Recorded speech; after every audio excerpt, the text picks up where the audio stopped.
النهاردة فيديو جديد، ترجمة لأحد فيديوهات سام فاكنين الجديدة، يعني اللي لسه عاملها قريب. السر اللي بيخلي النرجسي يقلل منك ويرميكي. النهاردة هنتكلم عن أغرب سلوك نرجسي والأكثر غموضا، وهو تقليل القيمة والإلقاء والتخلي والاستبدال. ليه النرجسي بيقلل من قيمتك؟ ليه بيتجاهلك حتى لو انت بتسمعي كلامه دلوقتي في كل حاجة، وبقيتي مثالية في كل شيء زي ما هو عايزك بالظبط؟ خاضعة، عاشقة جدا لأقصى درجة، معجبة ومنبهرة بيه، حب بدون قيد ولا شرط، رعاية فوق الوصف، اهتمام أوفر، متعاطفة معاه جدا جدا، مالية حياته حب ودفى، قابلة منه كل شيء حتى الإساءة والذل، وعندك استعداد دايما تتغاضي عن أي شيء بيعمله معاكي حتى الخيانة. بتفوتي بتفوتي، ما بتقفيش عند حاجة أبدا من أي نوع، عايشة وراضية وساكتة وقابلة بكل حاجة. ومع ذلك بيجي وقت والنرجسي برضه يحتقرك ويقلل من قيمتك، وكل اللي كان شايفه فيكي مثالي يتقلب العكس. يعني انت كنتي مثالية جدا في مرحلة الحب الذهبية، طبعا هو اللي خلاكي مثالية وقعدك على قاعدة التمثال زي ما دايما سام فاكنين بيقول. دلوقتي انت ما فيكيش حاجة عدلة في نظره. كنت ذكية ذكاء جبار غير عادي، بتفهميه من نظرة عينيه من غير ما يتكلم. دلوقتي انت في نظره أغبى واحدة في الدنيا وما بتفهميهوش. كنت جميلة ورشيقة ويا بخته اللي هتكوني من نصيبه، طبعا ده الكلام اللي كان بيقوله لك في الأول. دلوقتي انت وحشة وتخينة، وانا ازاي امتصيت في نظري واتجوزتك؟ ايه اللي حصل؟ ايه اللي حصل في مخ وعقل النرجسي؟ يمكن يكون في حاجة انت عملتيها، يمكن حد دخل حياته. تفضل الأسئلة تلف في دماغك، ترهقك وتدمر حياتك. طب هو بيعمل كده ليه؟ هو أنا عملت له إيه؟ مش قادرة تفهمي التحول الفظيع ده اللي انت مش شايفاه له أي سبب ولا مبرر. النهاردة سانفاكنين هيكشف لك عن السر اللي بيخلي النرجسي يعمل معاكي كده، اللي بيخليه يقلل منك ويتجاهلك وبعدها يرميكي ويستبدلك. فجأة كده بيقرر النرجسي إنك أسوأ وأخطر عدو ليه، وإنك خطر عليه جدا ولازم يحاربك ويخلص منك. طبعا الفيديو النهاردة يا جماعة أكاديمي. سانفاكنين بيغوص داخل أعماق النرجسي وبيتجول داخل عقله وروحه، وبيقولك آه عن تجربته كمان هو اللي عاشها بصفته نرجسي خبيث، زائد العلم اللي اكتسبه والمعرفة اللي اكتسبها من دراسته لعلم النفس، واللي وصل فيها لأكتر من دكتوراه في المجال دوت. بيقولك في الحقيقة الإساءة هنا وتقليل القيمة مش بيكون علشان عيب فيكي انتي أبدا، ده بيكون من سيكولوجية وعقلية المسيء نفسه أو المؤذي نفسه اللي هو النرجسي يعني. الإساءة حاجة داخلية بتحصل جوه النرجسي، جوه روحه وعقله وكيانه، اضطراب، مرض، مشكلة داخلية جواه. بالصدفة بقى وحظك الوحش هو اللي وقعك في سكة النرجسي ده، وكنت انتي اللي في مرمى النيران واخدتي الإساءة والأذى ده كله. احنا قلنا قبل كده ان النرجسي طفل، وطفل رضيع كمان، بيبي جدا، بس طفل ملوش أم كويسة. يعني أمه مش كويسة بما فيه الكفاية.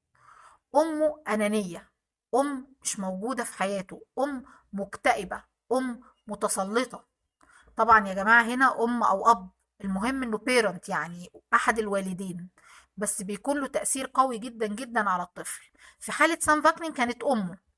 وبيقولك إن في غالبية النرجسيين أو في الأغلب الأعم من النرجسيين بتكون أمه هي سبب الإساءة وسبب التشوه اللي حصل في شخصيته وسبب الاضطراب ده. عشان كده هو بيتكلم بصيغة الأم، لكن ده ما يمنعش أبدا إنه ممكن يكون المسيء في حياة الطفل الأب. آه، بيقولك كمان إن أمه دي ما سمحتلوش إنه يستقل عنها ويبقى كائن منفرد بذاته. أم مستغلة كل أشكال الإساءة. كل الأشكال دي هي اللي بتكون الشخص النرجسي: الانتهاك المستمر لحدود الطفل، إن الطفل مش مسموح له يكبر ولا ينمو من غير تدخل أمه في كل شيء، مش من حقه ينفصل عنها عقليا ونفسيا، مش من حقه يبقى مسؤول عن نفسه ولا عن اختياراته. كل ده بيفضل جوه النرجسي زي القضية اللي ما اتقفلتش لسه، زي المشكلة اللي محدش حلها.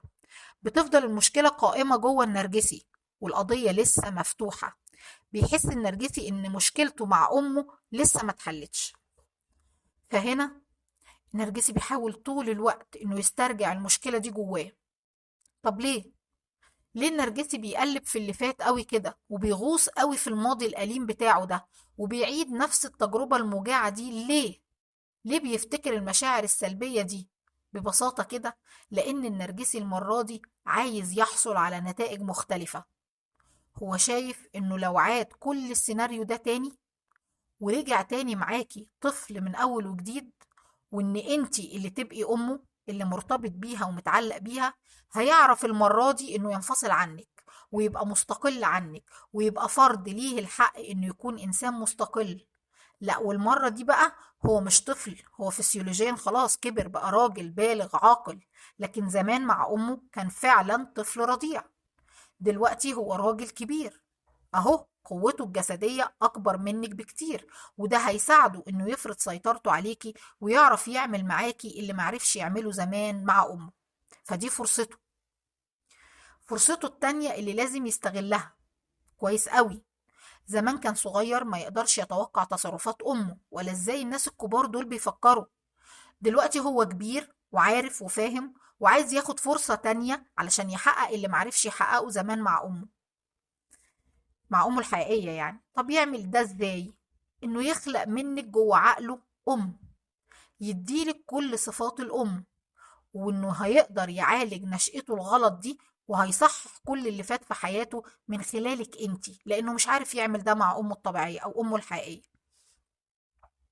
من خلالك انتي ليه بقى؟ لان انتي المحبه المتعاطفه المتسامحه اللي قبلت عن طيب خاطر وبكامل ارادتها انها تمثل دور الام ده. فالمرة دي النرجسي عنده أمل كبير جدا إنه يعرف يعمل عملية انفصال واستقلال ناجحة. هو فشل في تحقيق ده مع أمه الحقيقية زمان، فشل إنه يبقى كائن مستقل، فشل إنه ينفصل عاطفيا عنها. أمه ما سمحتلوش بده أبدا، ابتزته عاطفيا، حسسته إن هو مش كفاية، مش كفاية اللي بيعمله أيا كان إيه هو، وإنه مش كفء ولا يستحق كل الحب اللي هي بتديهوله. او مثلا خنقته، بلعته، بوظته وافسدته بدلعها الزائد، استغلته في تحقيق احلامها هي مش احلامه هو.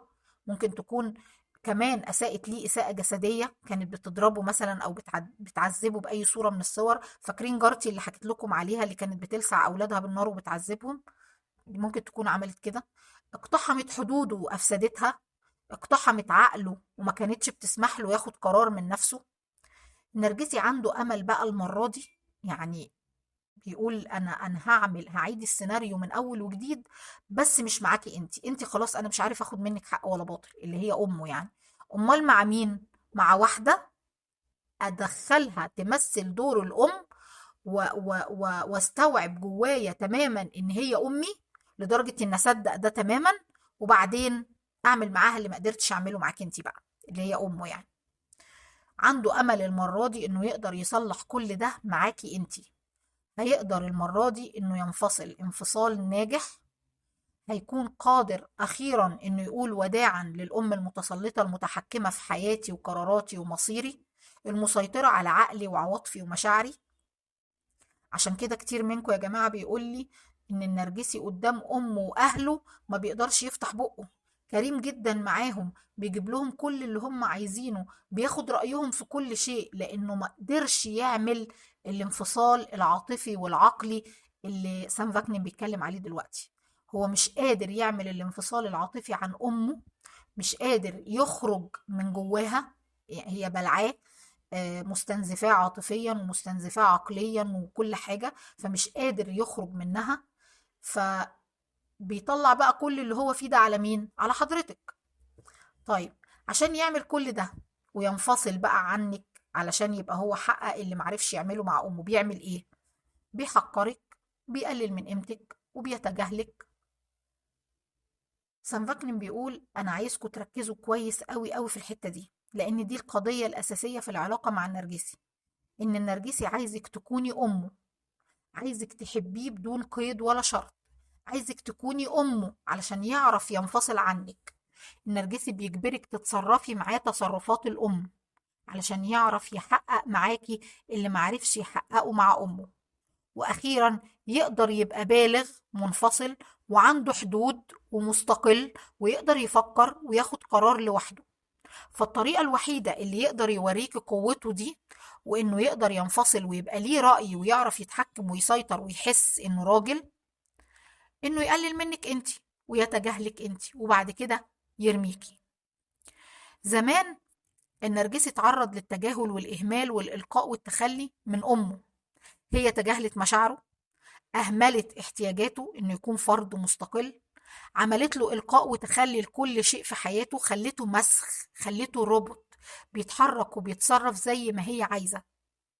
لكن دلوقتي معاكي انتي، بعد ما حس ان هو كبر وبقى ليه سلطة عليكي، هيعمل ده معاكي، اعمله معاكي انتي. هيعكس كل اللي حصل له عليكي انتي، هيكمل علاقته بأمه اللي ما انتهتش لسه، القضية اللي لسه ما خلصتش جواه فاكرينها، هيخلصها فيكي انتي. المشكلة اللي بينه وبين أمه انتي اللي هتحليها، مش هيسمح لك انك تنفصلي، مش هيسمح لك ان انتي اللي تنفصلي عنه وتكوني ليكي عقل وكيان ورأي مستقل. لا، زي ما أمه بلعته هو هيبلعك. زي ما كانت أمه بتعمل معاه زمان، هيقلل من قيمتك وهيهينك ويرميكي زي ما كانت أمه بتعمل معاه بالظبط. الحكاية كلها جوه نفسية وعقل النرجسي. الموضوع مش موضوعك انت خالص خالص. الغلطة مش غلطتك انت ما عملتيش حاجة غلط. الإساءة وخاصة الإساءة النرجسية ملهاش علاقة بيكي انت ولا بشخصك انت، ولا كأنك موجودة ولا كأنه شايفك. انت ممكن يشيلك بمنتهى البساطة ويجيب غيرك عادي جدا. انت مجرد رمز، انت نموذج بيطبق عليه، انت بس بتمثلي دور الأم. عارفين الوش المصمت المبهم اللي ما فيهوش اي ملامح، انت مالكيش عينين، مالكيش انف، مالكيش فم، هو بالنسبة له وشك كده، مش شايفك اصلا، مش شايف نيفين ولا شايف امل ولا شايف هناء ولا شايف سعاد ولا شايف نهلة، ولا ملوش علاقة ببنت مين اصلا. انتي اللي هيتنفذ عليها المخطط بتاعه، ايا كان اسمك، ايا كان شكلك، ايا كان انتي ايه بالظبط، ما يهموش. المهم انه يعرف يخليكي تمثلي دور الام ويطبق معاكي اللي معرفش يطبقه مع امه زمان، مش اكتر من كده. الحكاية كلها طار بايت بينه وبين امه، وانتي اللي بتدفعي الثمن. يعني عايزة اقولك، اللي بتقعد تقول انا مش متخيلة هو ازاي يقدر يخون بعد كل الحب اللي حبته له، انتي مين؟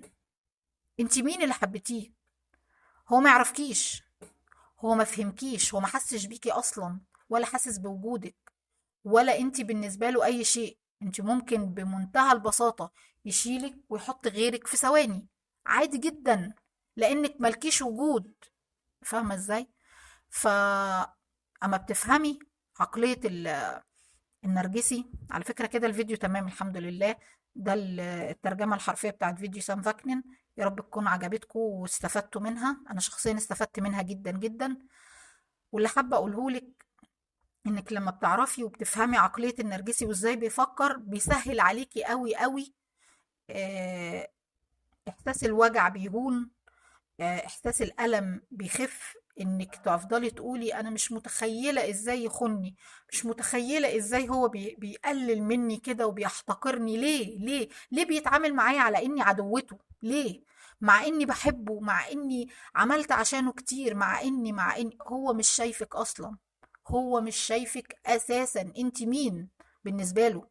انت ايه؟ انت ولا تفرقي معاه في شيء، انت مجرد نموذج زي ما بقول لكم كده، مجرد رمز، رمز أنثى ممكن أشيلها وأحط مكانها أي أنثى تانية. أنثى بطبق معاها اللي معرفتش أطبقه مع أمي زمان، أمي اللي خذلتني وحقرتني وأهملتني ومحت حدودي ومحت شخصيتي وخلتني بلا هوية، بلا هدف، بقت بتفرض عليا شخصيتها هي وكيانها هي، اللي حرمتني من اني اكون فرد مستقل، بعرف اخد قرارات بنفسي، بعرف احمي نفسي، بعرف افكر. هو بيعمل معاكي دلوقتي اللي مش عارف يعمله مع امه، اللي لغاية دلوقتي لو امه موجودة وعايشة ما بيقدرش يعمل معاها ده. فمين اللي يقدر يفرض سيطرته عليها؟ انتي. مين اللي يقدر يحقرها ويهمشها ويسخف منها ويتجاهلها و... ويرميها ويجيب غيرها؟ انتي. تمام.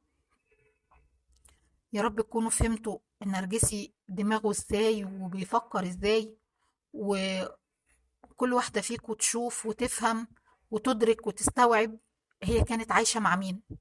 صدقوني المعرفة والوعي بيخليكي أحسن كتير كتير، وبيحسسك إن انتي يعني بجد زي ما بيقولوا كده العلم نور.